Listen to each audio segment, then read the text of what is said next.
In studio with us tonight is Ann Barton, and she's going to talk to us about strokes because May is Stroke Month.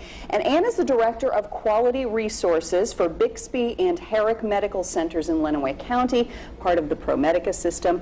First of all, who is susceptible to strokes? Is this just something that happens to older people? No, it actually happens to both men and women. It happens to men more at a younger age, but when we get older, it happens to men and women equally.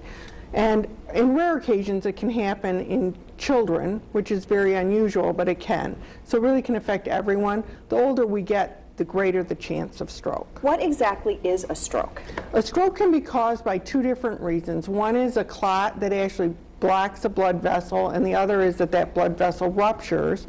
But in either case, blood doesn't get to the brain tissue, and that causes really brain cells to die. That's why it's called brain attack, like a heart attack. It's a brain attack, brain cells die, and that's why we're impacted in different ways depending on which part of the brain really is affected. Okay, in the interest of awareness, how would we know if we ourselves or someone we love is having a stroke? What symptoms should we look for? There's a couple things. One is could have numbness in one side of the body, could have difficulty speaking, could be confused.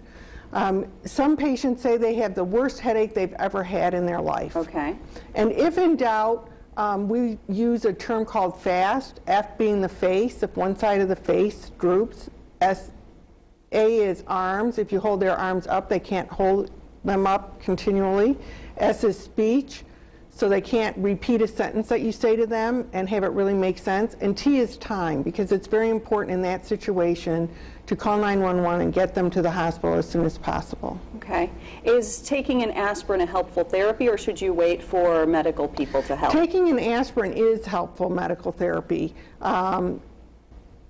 And if you're going to take it regularly, you need to talk to your doctor, but when you're being treated or when you have symptoms, it's good to take that. Some patients, however, have difficulty swallowing, so they may have difficulty doing that. That makes sense. If you've got numbness in the face, that's not going to be an easy thing. Okay, what can we do to prevent stroke? We're almost out of time, but just some basics. If you're being treated for high blood pressure, diabetes, make sure that you continue your treatment, cholesterol problems. Do what your doctor says, because if you don't have those things treated, it can be a problem. If you're a smoker, quit smoking. If you drink a lot of alcohol, do it only in moderation.